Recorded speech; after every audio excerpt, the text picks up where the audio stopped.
অনেকক্ষণ থেকেই তো মোবাইল দেখছি। আগে চারটে খেইলে তারপর না হয় আবার দেখিস। কানে করে ঘ্যান ঘ্যান করো না তো, যাও এখান থেকে, আমি পরে ঠিক খেয়ে নেব। মা শোনো। হ্যাঁ মধু বল। আমার নতুন দুটো ভালো ভালো ড্রেস লাগবে আর একটা মোবাইল। মধু, কদিন আগেই তো দুটো জামা নিলি, আবার এখন এত টাকা কোথায় পাবো বল? ঘরে একটাও চাল নাই, দোকানদার আর বাকিতে দিয়েছে না। তোর আব্বা মারা যাওয়ার পর লোকের বাড়ি কাজ করে সংসারটা আমি কোনো রকমে চালাই। তুই তো জানিস আমাদের অবস্থা, তোর পড়াশোনা চালানোই তো কষ্ট হয়ে যায়। তারপর যদি তুই এরকম করিস তাহলে আমি কি করবো বলতো? সব বান্ধবীদের হাতে নতুন নতুন ফোন আর গায়ে ব্র্যান্ডেড ড্রেস, আর আমি এভাবে গেলে আমার মান সম্মান থাকবে? আমি সব বুঝতে পারছি মধু তোর কষ্ট, কিন্তু আমাদের যে অবস্থা তাতে তো খাওয়া দাওয়া ঠিক মতো জোটে না। আমি তো ওসব কিনে দিতে পারবো না। পারবে না তো জন্ম দিয়েছিল কেন?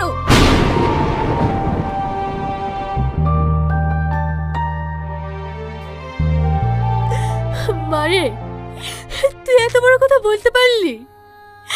শুধু তোকে মানুষের মতো মানুষ করার জন্য আমি দিনরাত পরিশ্রম করি। আমি তোমার কোনো কথা শুনতে চাই না। আমার ভালো ভালো পোশাক লাগবে, তুমি কোথায় পাবে সেটা আমি জানি না। রাগ করিসনি মধু, তুই আমার একমাত্র মেয়ে। আমি সবসময় চেষ্টা করি তোকে খুশি রাখার। চেষ্টা করে কিছু হবে না, তুমি আমার কোনো স্বপ্ন পূরণ করতে পারো না। তোমার গলা আমার জন্ম নেওয়াটাই ভুল।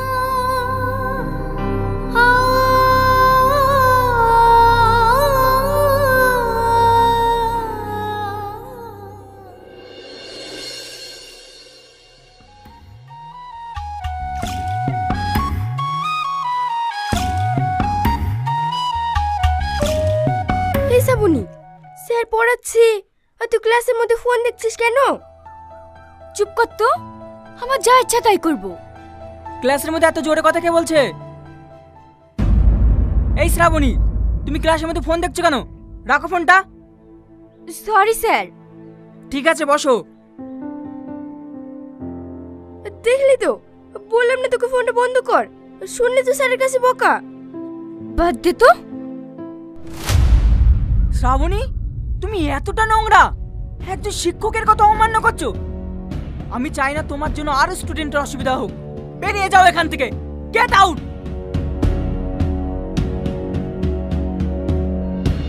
কি হলো, কানে কথা যায়নি? যাও বলছি।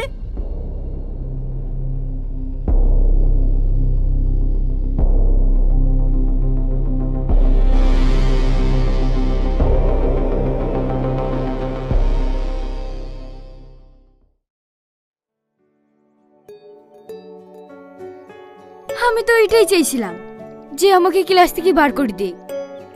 তোর চাই পড়াশোনা যে কি করে, আমার তো একদম ভালো লাগে না। দেখি রিয়াজকে একটু ফোন করি।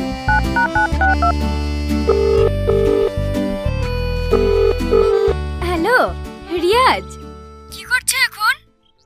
এই তো ডার্লিং, তোমার কথাই ভাবছিলাম আর তুমি ফোন করলে। ও তাই?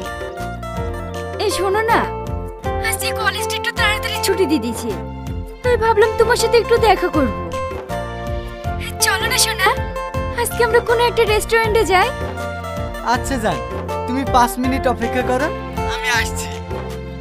ওকে সোনা, একটু তাড়াতাড়ি এসো।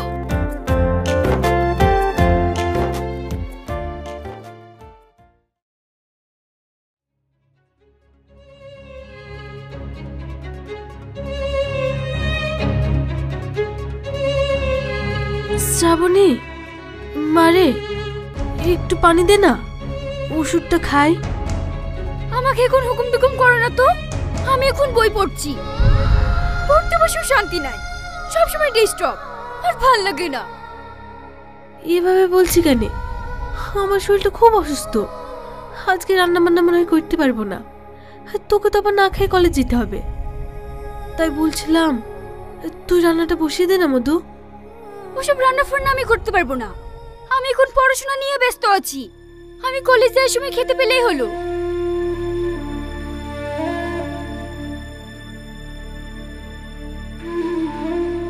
জোরে আমার গা পড়ে যাইছে, মেয়েটা যদি কিছু না খেয়ে কলেজ যায় তাহলে আবার ও অসুস্থ হয়ে পড়বে। এদিকে আমার শরীরটা ভালো নেই, আমি যে কি করি।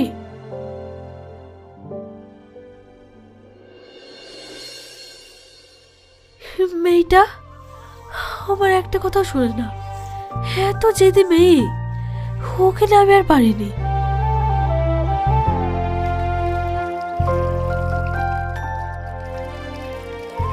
আজ আর বেশি কিছু করতে পারছি না, শুধু আলু ছানা আর ডিম ভাজি ভাত করি।